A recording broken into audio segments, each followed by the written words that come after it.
E aí, galerinha, estamos aqui de volta mais uma vez para darmos continuidade às nossas videoaulas, né? Para que a gente não pare após os primeiros momentos, as primeiras avaliações. Voltamos agora com as aulas, tá? Ainda não presenciais, infelizmente, porque se não estamos ainda em aula presencial é porque justamente ainda não é possível. Mas estamos aqui da maneira que nós temos para fazer o melhor por vocês, tá bom? E para a gente dar continuidade hoje, nós vamos continuar na unidade 2, só que agora com o tema 3. Para relembrar somente que eu coloquei, a unidade 2 é o corpo, é um instrumento musical, foi até falado, nós comentamos, é o primeiro instrumento musical. E tema 3 que fala sobre a experiência do canto coletivo. Quando falamos em canto coletivo, com certeza vem na nossa mente logo a questão do canto coral, né? Que é o maior exemplo de canto coletivo que nós temos. Lá com o surgimento lá na Grécia Antiga, só um exemplo que eu quero dar para vocês, uma pequena introdução, existia já o canto coletivo, certo? Só que o canto coletivo lá começou a ser feito talvez até sem nenhuma intenção de se tornar canto coral. Nas festas dionisíacas, né, a festa de homenagem ao deus Dionísio, deus do vinho, da fertilidade, eles cantavam, dançavam, bebiam durante vários dias. E faziam aquele coro, ou seja, o coral, né? Coral vem do coro. Coro, temos até o espaço nas igrejas, em alguns locais de destaque, onde os corais ficam. E nesse coro existia um chamado corifeu. Quem era o corifeu? Era o principal cantor ou cantora do coral. Certo? Só essa pequena introdução para a gente ter mais ou menos a noção dessa questão da experiência do canto coletivo, que não é novo. E se vocês observarem a imagem que eu coloquei aí na tela para começar, é uma imagem que não é nova, tá certo? Então é a coisa que já vem lá desde da Grécia Antiga. Só para a gente ter essa visão e logo essa informação no comecinho, tá certo? Então, a experiência do canto coletivo. Uma coisa é cantar só, o canto solo.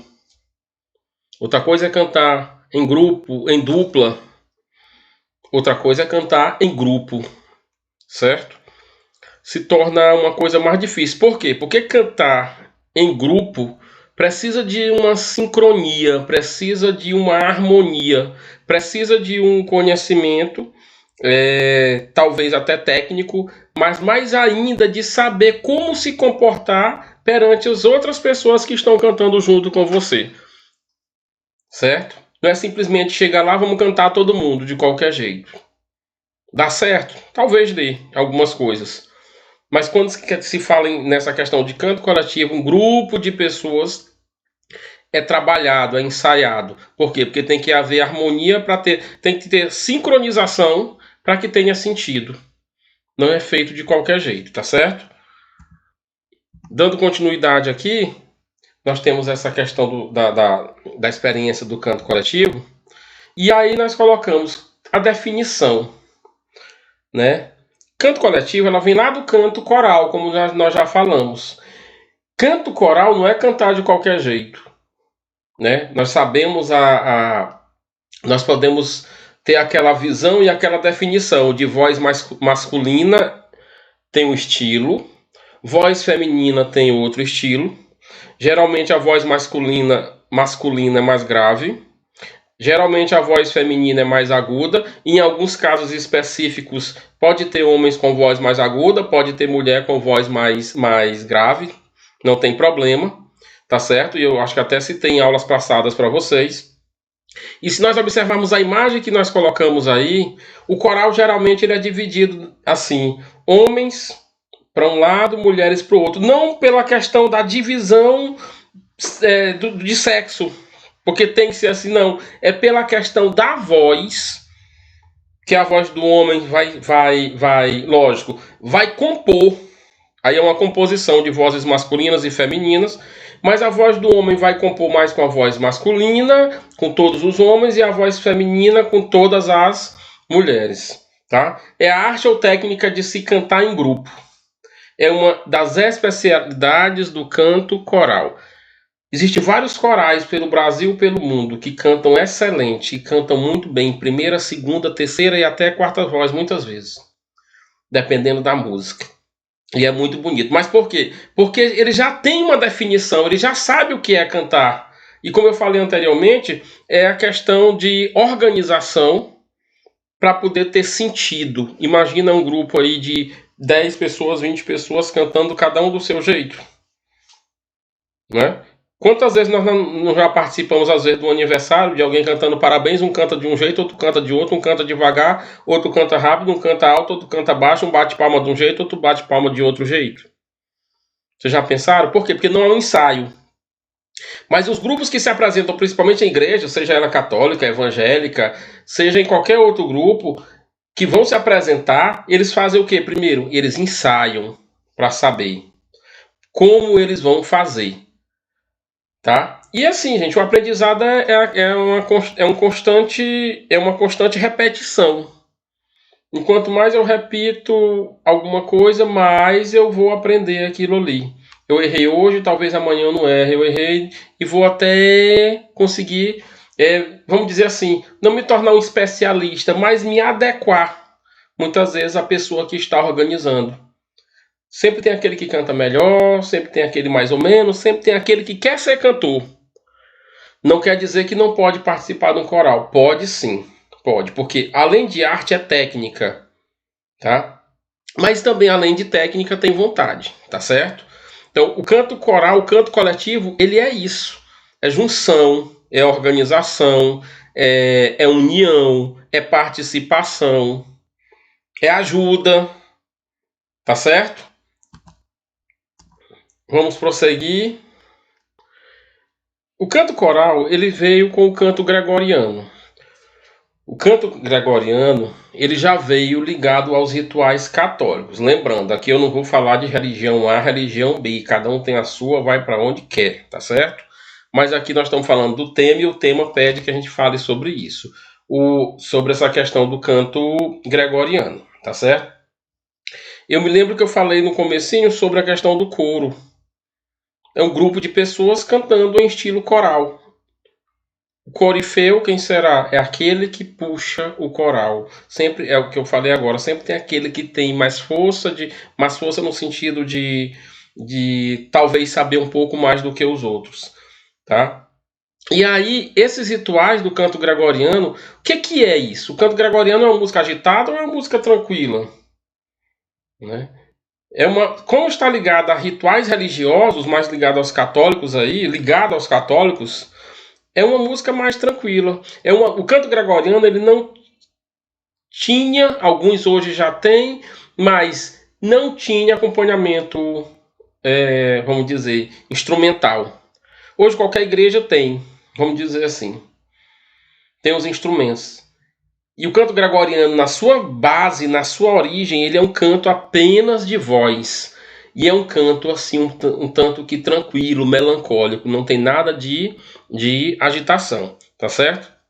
Dentro disso, nós podemos perceber que ele é uma coisa que está intimamente ligado, porque ele foi criado lá na Idade Média, tá? Hoje é totalmente diferente. Por que foi dado o nome canto gregoriano? Em homenagem ao Papa Gregório, tá? Era o Gregório I. A imagem do Papa aí e tinha as características. Nós já vimos aí uma lista de coisas. As características principais: uma música vocal em uníssono. O que significa isso, professor? Música vocal, que foi que eu disse para vocês agora há pouco, somente a voz. Em uníssono, é uma pessoa cantando só? Não. São várias vozes cantando, mas na mesma sintonia. Olha só. Cantar em uníssono não é cantar sozinho. Certo? Eu vou cantar sozinho, eu estou cantando em uníssono, não. Mas são várias vozes Cantando também no mesmo jeito? Não, porque um tem uma voz mais grave e o outro tem uma voz mais aguda, como eu falei lá naquela primeira imagem, quando mostrei a questão do canto coletivo, do canto coral. E o canto em uníssono não, é um grupo de pessoas, é o mesmo coral, dentro cada um das suas características de voz, mas cantando de forma harmoniosa, sem um atrapalhar o outro, certo? Temos ainda uma característica do canto gregoriano, que a primeira questão é a homenagem ao Papa Gregório, por isso que ele foi chamado de canto gregoriano. Olha outra coisa que eu já destaquei, é um canto sereno e calmo, não tem nada de agitação. É um canto que traz leveza. Muitos classificam até um canto triste, vamos dizer assim. Eram os cantos que tinham na época da Idade Média.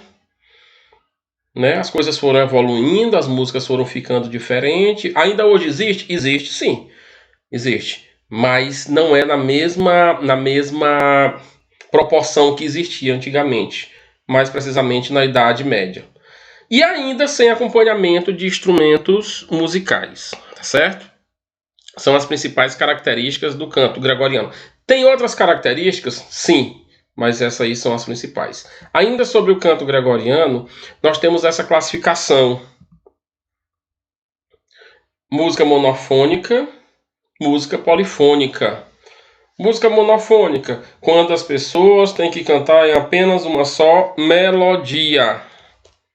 Música polifônica, quando as pessoas têm que cantar em mais de uma melodia. Qual será mais fácil, qual será mais difícil? Aí sim, fica difícil nós escolhermos uma, no sentido de que umas pessoas vão achar mais fácil cantar todo mundo em uma só melodia, outras pessoas vão achar mais fácil cantar em mais de uma melodia. Relembrando o que eu falei lá na primeira tela, quando eu mostrei sobre o canto coral, aquele grupo de crianças, no coral tem as duas coisas, a música monofônica e a música polifônica. Quando é que eu canto numa só melodia? Geralmente é quando não necessariamente não obrigado isso, mas geralmente é quando um grupo só de homens ou de mulheres estão cantando a mesma coisa. Um coral tem grupo de homens e de mulheres. Então, o coral vai ter duas melodias, três melodias, sabe-se lá quantas. Mas uma melodia é quando aquelas vozes alcançam a mesma sintonia.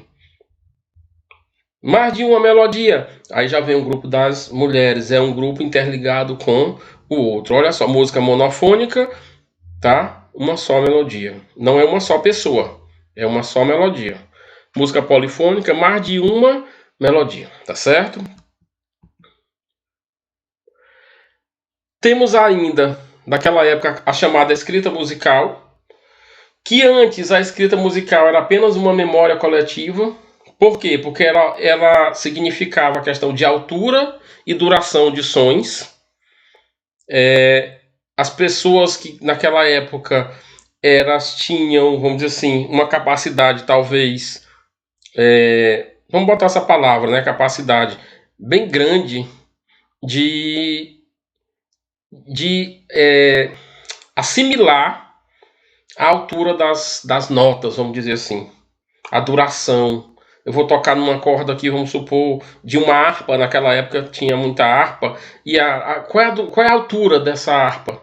Ela é mais grave ou ela é mais aguda? Quando fala em altura na questão da memória coletiva, dos instrumentos, ela é mais grave ou ela é mais aguda?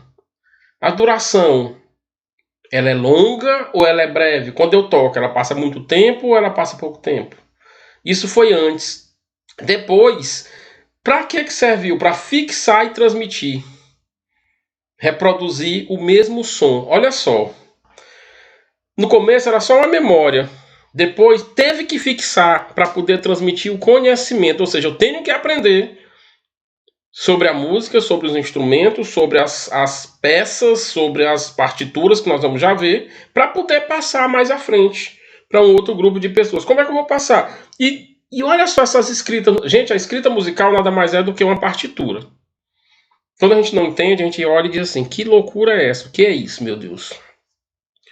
Mas quando a gente estuda, A gente já tem uma visão totalmente diferente. Quando nós não estudamos ou quando nós não entendemos, a gente diz assim, eu nunca vou aprender. Quando nós entendemos um pouco, quando nós estudamos, a gente diz, não, é difícil, mas nós aprendemos, tá certo? E aí nós vimos aqui, como eu falei agora para vocês, sobre a partitura. A partitura, gente, são sinais criados pelos monges. Cada sinalzinho desse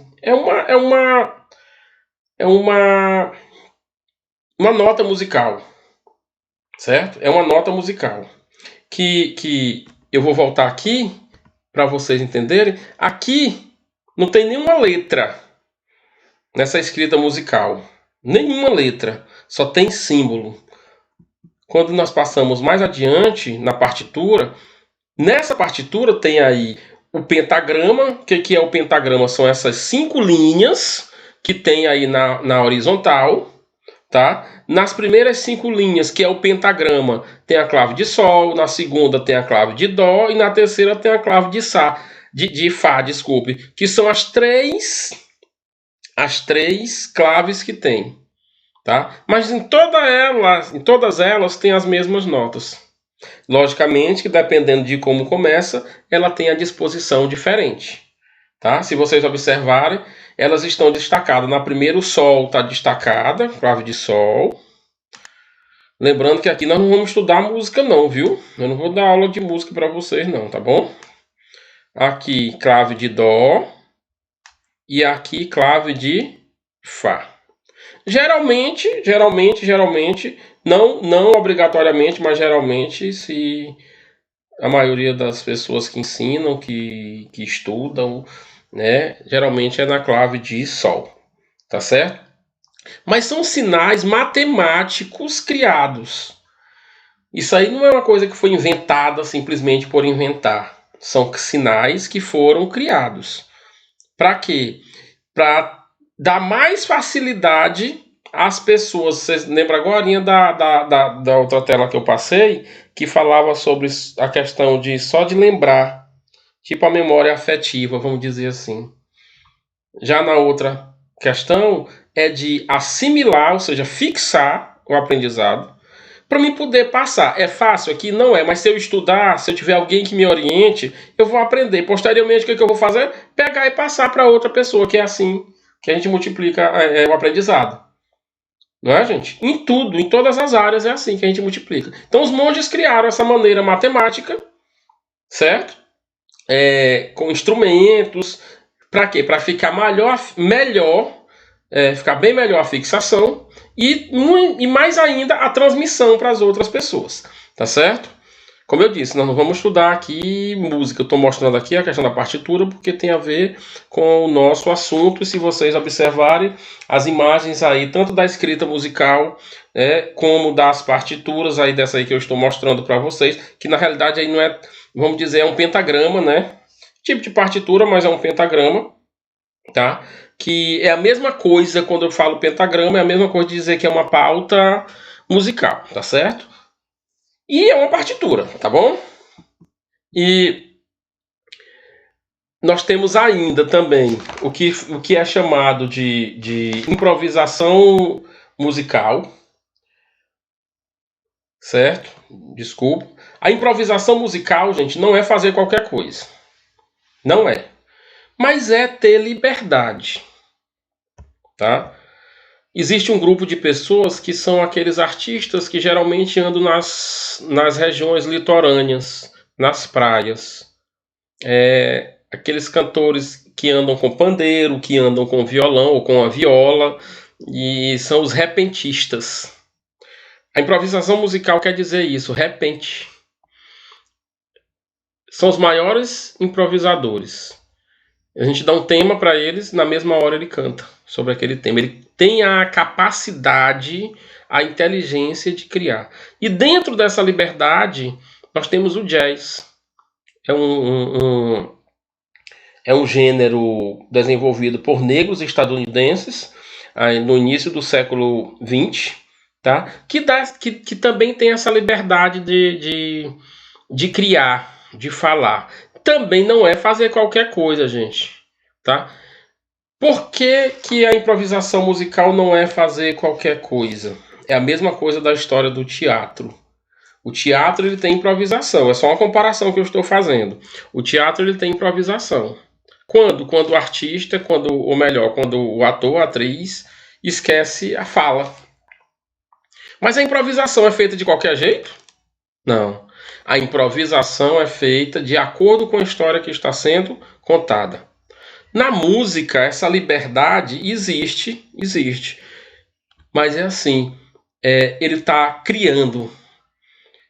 Por exemplo, um artista vai gravar uma música, ele vai improvisar? Não, ele já vai com a música decorada, vamos dizer assim. Ele já escreveu, ele já escolheu o arranjo, ele já escolheu os solos, ele já escolheu tudo que ele vai colocar na música. Então ele já vai sabendo de tudo.